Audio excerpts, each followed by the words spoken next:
ہر مکان میں دو عیب تو پھر ہم میں۔ ایک بادشاہ نے بڑی چاہت سے ایک محل بنوایا، تعمیری کام کے لیے اپنے خزانے کے دروازے کھول دیے۔ جو چیز اسے محسوس ہوئی کہ اچھی نہیں بنی تو اسے دوبارہ اچھا بنوایا، حتیٰ کہ بادشاہ کی نظر میں محل اتنا خوبصورت تھا کہ اس میں کوئی بھی کمی نہ بچی تھی۔ بادشاہ نے اپنی رعایا میں اعلان عام کروا دیا کہ جو کوئی اس محل میں کمی نکالے گا میں اس کا انعام دوں گا۔ لوگ آتے ہیں، محل کو دیکھتے اور انہیں محل میں کوئی کمی نظر نہیں آتی، لہٰذا کئی دن اسی طرح گزر گئے۔ لوگ آ کر دیکھتے رہے اور واپس جاتے رہے۔ کسی کی ہمت نہ تھی کہ بادشاہ کے بنائے ہوئے محل میں کوئی نقص نکالے۔ ایک اللہ والے کا ادھر سے گزر ہوا، انہوں نے بادشاہ کی یہ بات سنی، وہ بھی محل دیکھنے کے لیے آئے۔ محل دیکھنے کے بعد بادشاہ کے سامنے پیش ہوئے اور کہنے لگے، بادشاہ سلامت، اس میں دو عیب ہے۔ ایک یہ کہ یہ محل ہمیشہ نہیں رہے گا، ایک نہ ایک دن ختم ہو جائے گا۔ دوسرا عیب یہ ہے کہ تو اس میں ہمیشہ نہیں رہے گا، ایک نہ ایک دن تجھے بھی محل چھوڑنا پڑے گا۔ جس طرح لوگوں کو یہ عیب نظر نہ آیا بلکہ اللہ والے کو نظر آیا، اسی طرح اندر کے عیب بھی خود نظر نہیں آتا۔ شیخ اور ولی کی پہچاننے پرکھنے والی نگاہ سے عیب معلوم ہو جاتا ہے اور وہ اس کی اصلاح کر دیتے ہیں۔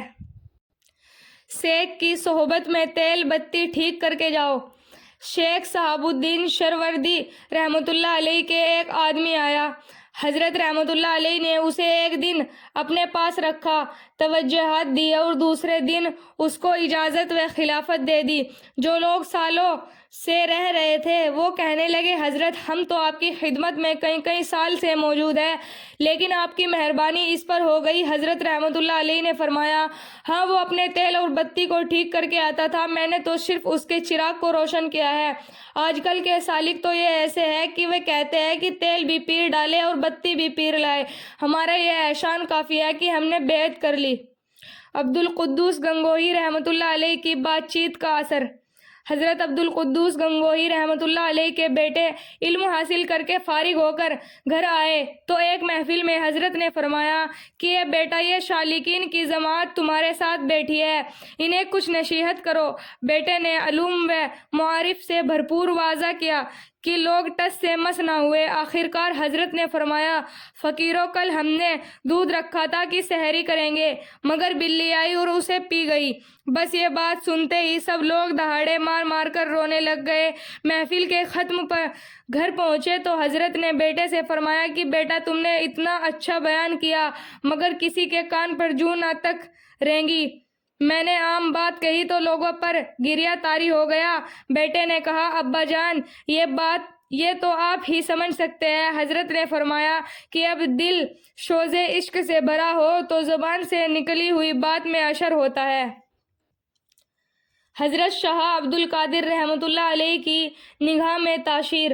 اللہ والوں کی نگاہ جس پر پڑ جاتی ہے اس چیز پر اثر ہو جایا کرتا ہے۔ حضرت شیخ الحدیث رحمۃ اللہ علیہ نے ایک عجیب واقعہ لکھا ہے۔ فرماتے ہیں کہ شاہ عبد القادر رحمۃ اللہ علیہ نے ایک بار مسجد فتح پوری دہلی میں 40 دن کا اعتکاف کیا۔ جب باہر دروازے پر آئے تو ایک کتے پر نظر پڑ گئی۔ ذرا غور سے دیکھا تو اس کتے میں ایسا اثر ہوا کہ دوسرے کتے اس کے پیچھے پیچھے چلتے، جہاں جا کر بیٹھا دوسرے کتے اس کے ساتھ جا کر بیٹھے۔ حضرت اقدس تھانوی رحمۃ اللہ علیہ نے جب یہ واقعہ سنا تو ہنس کر فرمایا کہ وہ ظالم کتا بھی کتوں کا پیر بن گیا۔ دیکھا ایک ولی کامل نظر پر جانور پڑی تو اس کے اندر یہ کیفیت پیدا ہو گئی، اگر انسان پر نظر پڑے گی تو اس انسان کے اندر وہ کیفیت پیدا کیوں نہیں ہوگی۔ صحبت کے انمول موتی۔ امام زین العابدین رحمۃ اللہ علیہ نے اپنے بیٹے باقر رحمۃ اللہ علیہ کو نصیحت کرتے ہوئے فرمایا، بیٹا، 4 آدمیوں کے پاس نہ رہنا، راستہ چلتے ہوئے ان کے ساتھ تھوڑی دیر کے لیے بھی نہ چلنا۔ کہنے لگے کہ میں بڑا حیران ہوا کہ وہ اتنے خطرناک ہیں۔ پوچھا کہ وہ کون سے آدمی ہیں؟ فرمایا، ایک بخیل، اور اس سے کبھی دوستی نہ کرنا، اس لیے کہ وہ تجھے ایسے وقت دھوکہ دے گا جب تجھے اس کی بہت ضرورت ہوگی۔ دوسرے جھوٹا آدمی کی وہ دور کو قریب ظاہر کرے گا اور قریبی کو دور ظاہر کرے گا۔ تیسرا فاسق آدمی، کیونکہ وہ تجھے ایک لقمے کے بدلے یا ایک لقمے سے بھی کم میں بیچ دے گا۔ کہتے ہیں کہ میں نے پوچھا ایک لقمے میں بیچنا تو سمجھ میں آتا ہے، ایک لقمے سے کم میں بیچنے کا کیا مطلب ہے؟ فرمایا کہ وہ تمہیں ایک لقمے کا امید پر بیچ دے گا۔ اور چوتھا قطع رحمی کرنے، رشتے توڑنے والا، کہ میں نے قرآن میں کئی جگہ اس لعنت دیکھی ہے۔ یہ باپ کی صحبت کے انمول موتی تھے جو بیٹے کو مل رہے تھے۔ ایک وقت وہ تھا کہ باپ اپنے بیٹے کو نصیحت کیا کرتے تھے۔ بری صحبت کا اثر موت کے وقت۔ امام ربانی مزہد الفشانی رحمۃ اللہ علیہ فرماتے ہیں کہ ایک آدمی میرے پاس آیا جو کسی میرے تعلق والے کا قریبی عزیز تھا۔